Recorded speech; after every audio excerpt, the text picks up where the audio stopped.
তার বাচ্চারা যখন ওই বিশেষ করে আমার বড় ছোটটা তো কিছু বুঝে না, বাট বড়টা যখন আমি যখন ও যখন মোবাইলের স্কলগুলো, কারণ ওই পিকগুলো তো ভেসে আসে আর ও তোর বাবাকে চিনে, তো যখন সে দেখে এই পিকগুলো বারবার দেখতে চাচ্ছে পিকগুলোকে, তো আমি তো করে দিচ্ছি এটা কি, ও বারবার জিজ্ঞেস ও চিনতে পারতেছে বাট ও আইডেন্টিফাই ঠিকভাবে করতে পারতেছে না যে এটাই ওর বাবা। এমনিতেই শারীরিকভাবে অসুস্থ, তো এখন যদি আবার তাকে রিমান্ড দেয়া হয় তো ওই মানুষটার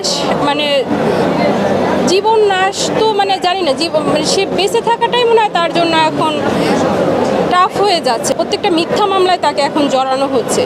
তার মেইন সমস্যা হচ্ছে রাজনীতি। কেন রাজনীতিটাই তার, সাধারণ ছাত্রদের হয়ে সে কথা বলছে। একটা মানুষ তার ভিন্ন মত থাকতেই পারে, তার জন্য তার উপরে এরকম নির্যাতন স্টিম রুলার চালানো হবে, সেটা তো কোনো সভ্য দেশে বা কোনো এরকম হয় কিনা আমি জানি না, আমার বলার ভাষা নেই। একটা মানুষ কথাও বলতে পারবে না, সত্য ন্যায় নিয়ে কথা বলাটাও তুমি চোখে দেখবা, কানে শুনবে, বাট মুখে তুমি কিছু বলতে পারবে না। একটা সুস্থ স্বাভাবিক মানুষকে ধরে নিয়ে তার গেছে, তারপরে যখন তাকে আবার কোর্টে উঠানো হলো রিমান্ড শেষে, সে নিজে পায়ে হেঁটে আর কোর্টে উঠতে পারে। তো একটা মানুষকে এত বারবার প্রথম তো নিখোঁজ, সে টাইমটা তো ওকে নির্যাতন যা তা তো করছে, তারপরে আবার 5 দিনের রিমান্ড দিল। তো 5 দিনের রিমান্ড শেষে যখন উঠালো শুক্রবার দিন 2টার সময়, তো সেটা তো আপনারা সবাই দেখছেন সে কি অবস্থা, শুধু আমি একা না, সবার প্রত্যেকটা আসছে যে একটা সুস্থ স্বাভাবিক মানুষকে ধরে নিয়ে তার গেছে, তারপরে যখন তাকে আবার কোর্টে উঠানো হলো রিমান্ড শেষে, সে নিজে পায়ে হেঁটে আর কোর্টে উঠতে পারে না, পুলিশের কাঁধে ভর দিয়ে। তো সেই মানুষটাকে আবার যদি একটা দিন শুধু কালকে গেছে, তো সে তো এমনিতেই শারীরিকভাবে অসুস্থ, তো এখন যদি আবার তাকে রিমান্ড দেয়া হয় তো ওই মানুষটার জীবন নাশ তো জানি না, সে বেঁচে থাকাটাই মনে হয় তার জন্য এখন টাফ হয়ে যাচ্ছে।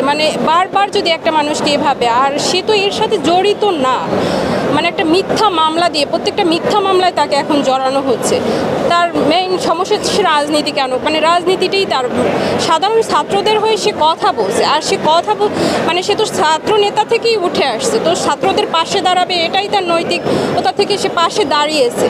এটাই যদি তার ভুল হয়ে থাকে, এখন বর্তমানে মনে হচ্ছে এটাই তার পাপ হয়ে দাঁড়াইছে তার লাইফে।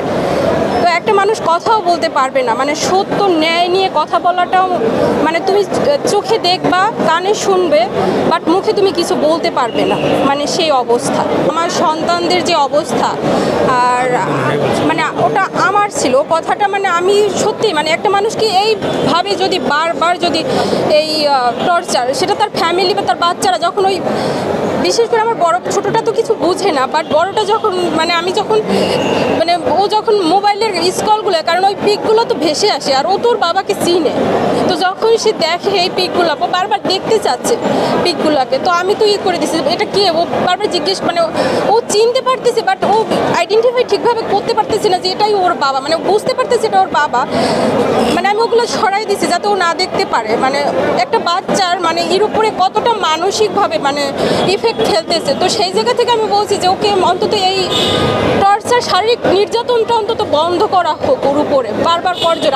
আমি আবারও অনুরোধ করছি যারা ঊর্ধ্বতন আছেন, অন্তত এই শারীরিকভাবে একটা মানুষ রাজনীতি করে বা কথা বলে, ও তো কোনো অন্যায়, সেটা আপনারাও ভালোভাবে জানেন, সবাই জানে যে ও এগুলোর সাথে রাজনীতি করুক। আমি সেটা বলতেছি না, প্রয়োজনে সে সত্যি একটা মানুষের উপরে যখন তার জীবনটাই, যখন তার ফ্যামিলিটা, তার লাইফটা ধ্বংস হয়ে যাচ্ছে, তার পরিবারটাকে তার ধ্বংস হয়ে যাচ্ছে, একটা মানুষের বাঁচার অধিকারটুকু যে জায়গা থেকে কেড়ে নেয়, সেই দেশের যে রাজনীতি মানুষ এইভাবেই করা হয়, সেই রাজনীতি, এই নোংরা রাজনীতি করার থেকে না করাটাই দেশের যে অবস্থা, এটাকে তো কেউ রাজনীতি বলে না। রাজনীতি তো এটা হয় না যে একটা মানুষ তার ভিন্ন মত থাকতেই পারে, তার জন্য তার উপরে এরকম নির্যাতন স্টিম রুলার চালানো হবে, সেটা তো কোনো সভ্য দেশে বা কোনো এরকম হয় কিনা আমি জানি না, আমার বলার ভাষা নেই, আমি আর বলতে পারতেছি না। বারবার আমি অনুরোধ করতেছি অন্তত এই নির্যাতনটা ওর উপরে যেন বন্ধ করা হয়, শারীরিক মানসিক যে নির্যাতন, এটুকুই আমার বলার, আর কিছুই বলার নেই। সত্য, বস্তুনিষ্ঠ ও নিরপেক্ষ দৈনিক জনবাণী।